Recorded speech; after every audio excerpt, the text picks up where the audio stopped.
मेहनत से आज हम लोग पढ़ेंगे जो आने वाले रासायनिक विज्ञान से क्वेश्चन इंपॉर्टेंट जो बोर्ड में कई बार रिपीट हो रहे हैं। जैसे आपको आज इसमें रसायन विज्ञान में लिया गया है, पहला पाठ है रासायनिक अभिक्रिया और समीकरण के बारे में। ठीक, अब इसमें देखेंगे रासायनिक अभिक्रिया किसे कहते हैं, भौतिक परिवर्तन क्या होता है, ठीक, और रासायनिक परिवर्तन क्या होता है।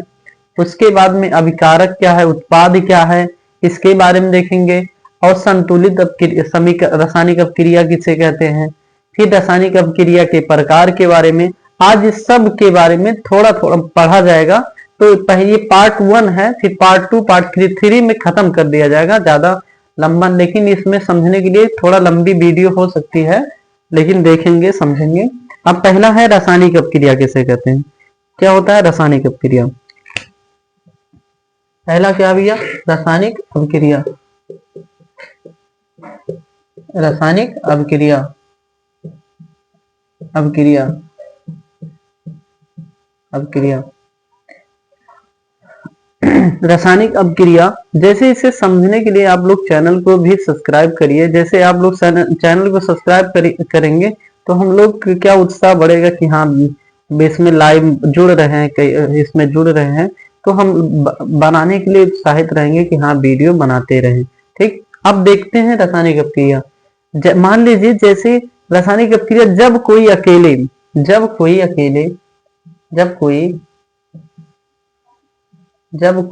इसकी परिभाषा है, जब कोई अकेले पदार्थ या अन्य पदार्थ, जैसे कोई जब अकेले या अन्य पदार्थ के साथ अन्य पदार्थ से क्रिया करे, क्या अन्य पदार्थ से क्रिया करे तो उससे बने नए यौगिक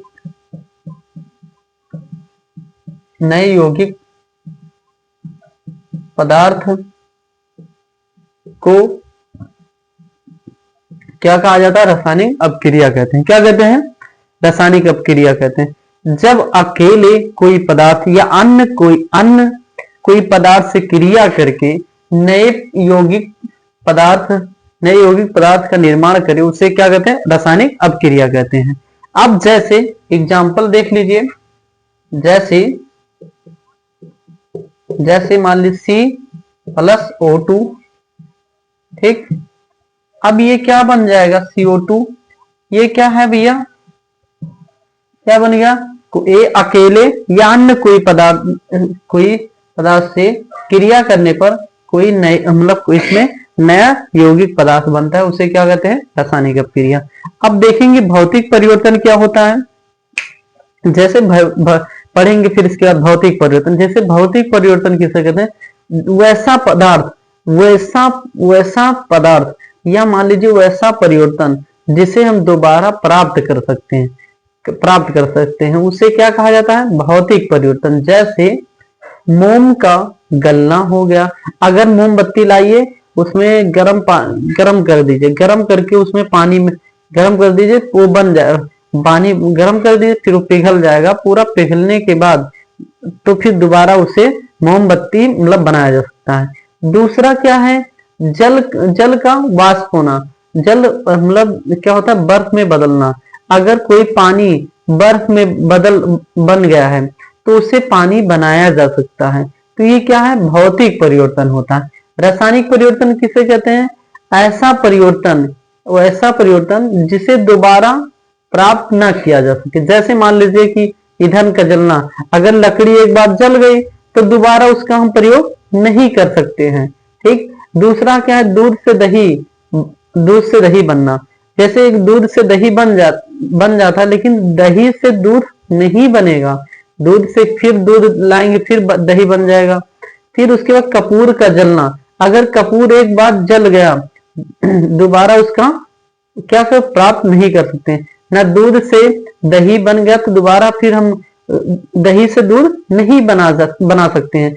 लोहे का जंग लगना, अगर लोहे पर जंग लग गया है, एक बार खराब मतलब जंग लग गया है, तो पुनः फिर उसी में वैसे नहीं प्राप्त कर सकते हैं दोबारा। अब जैसे मोमबत्ती का जलना हो गया, ये सब क्या है, रासायनिक परिवर्तन है। अब अभिकारक क्या होता है भैया, अभिकारक किसे कहते हैं, रासायनिक अपक्रिया, मतलब रासायनिक अपक्रिया में भाग लेने वाले, जो रासायनिक अपक्रिया होते हैं उसमें भाग लेने वाले पदार्थ को क्या कहा जाता है, अभिकारक कहते हैं। अभिकारक किसे कहते हैं, जिसमें अभिकारक से जो बने यौगिक मतलब तत्व को ये क्या कहते हैं, उत्पाद कहते हैं। और संतुलित अपक्रिया क्या होती है, जिस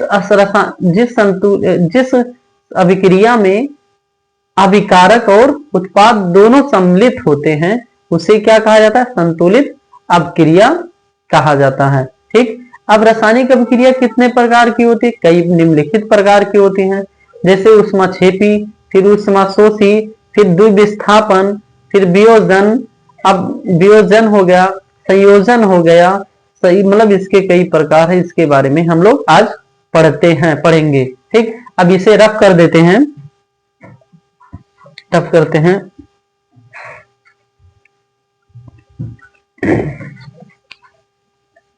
अब पढ़ते हैं अभिकारक क्या होता है, क्या होता है भैया, अभिकारक। अभिकारक अभिकारक अभिकारक किसे कहते हैं, अभिकारक रासायनिक अपक्रिया में भाग लेने वाले, जैसे अभी आपको बताया गया C+O2, ठीक। अब इसमें जो भाग ले रहा है, जैसे C+O2, इसमें रासायनिक अपक्रिया में भाग लेने वाले पदार्थ को क्या कहा जाता है, पदार्थ को क्या कहते हैं, अभिकारक कहते हैं। क्या कहते हैं, अभिकारक कहते हैं। जैसे लिख लीजिए, रासायनिक अभिक्रिया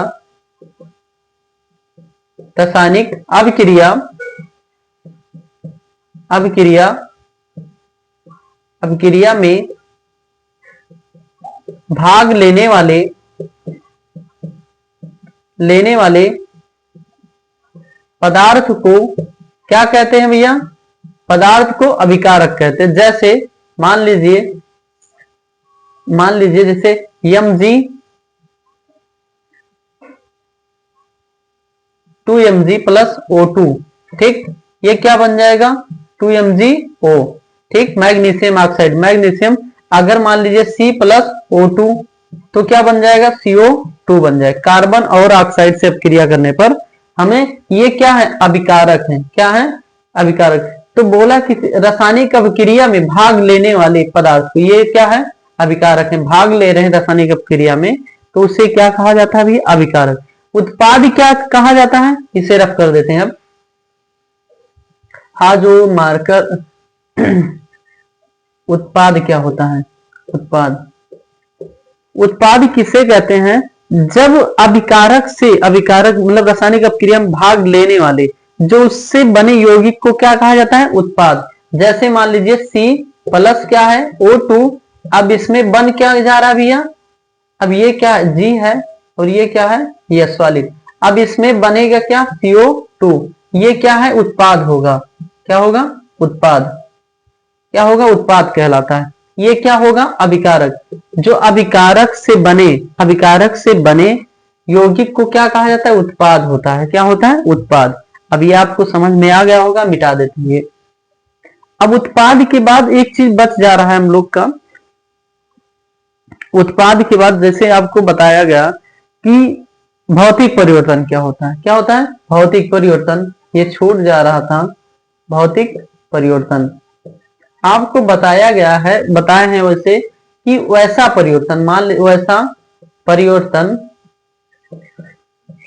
परिवर्तन जिसे दोबारा प्राप्त कर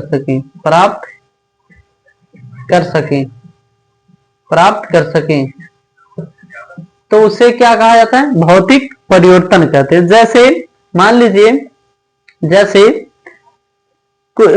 जैसे मान लीजिए कि कपूर का ऊर्ध्वपातन, नंबर 1, कपूर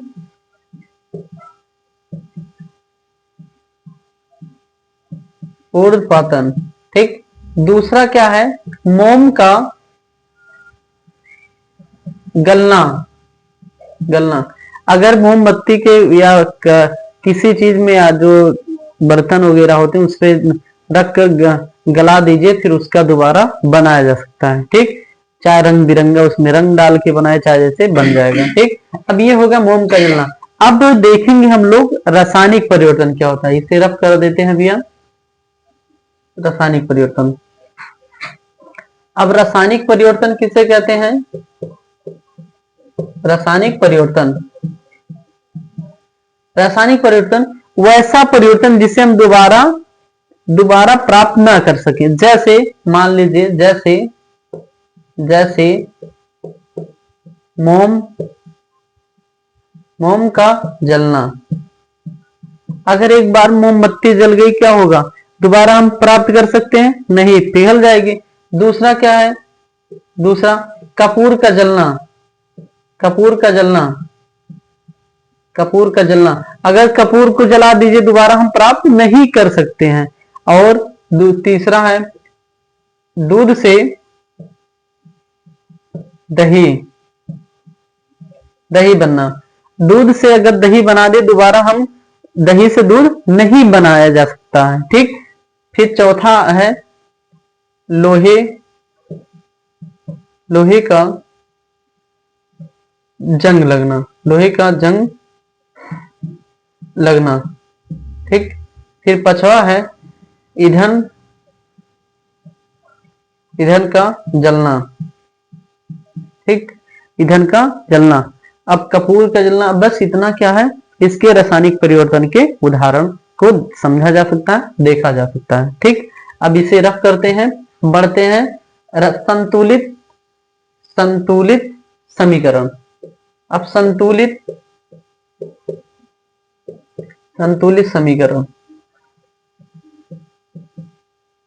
समीकरण, ठीक, संतुलित समीकरण किसे कहते हैं भैया? जिसमें अभिकारक और उत्पाद दोनों समान हो। जिसमें अभिकारक प्लस उत्पाद दोनों समान हो, तो उसे क्या कहा जाता है? उसके समान हो तो उसे क्या? संतुलित समीकरण। जैसे मान लीजिए Na प्लस Cl, तो ये क्या है? उत्पाद हैं। ठीक, क्या बन जाएगा? NaCl। तो ये क्या? सोडियम है। क्या है भैया? Na क्या होता है?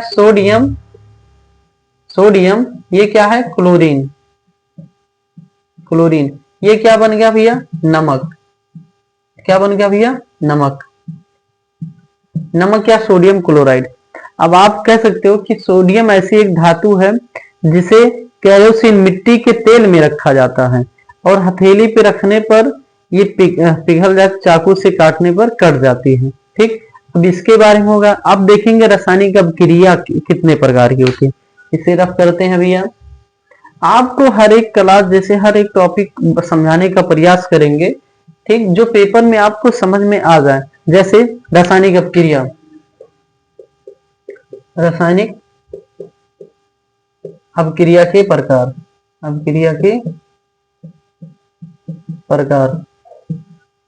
ठीक, रासायनिक अभिक्रिया के प्रकार। रासायनिक अभिक्रिया के प्रकार, नंबर 1 ऊष्मा क्षेपी अभिक्रिया। दूसरा क्या है? ऊष्मा शोषी अभिक्रिया। तीसरा क्या है? विस्थापन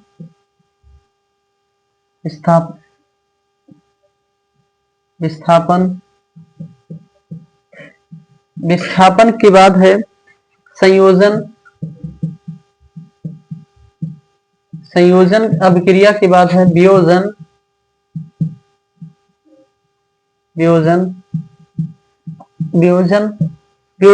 ऐसे कई अभिक्रियाएं हैं, तो उसके बारे में हम लोग धीरे धीरे पढ़ेंगे। आज पढ़ते हैं ऊष्मा क्षेपी अभिक्रिया क्या होती है। क्या होती है? ऊष्मा क्षेपी अभिक्रिया किसे कहते हैं? जैसे मान लीजिए, सिंपल सी बात है, इसमें बहुत आसान, पानी पी ले भैया एक बार, प्यास लग जाए इस बात पर।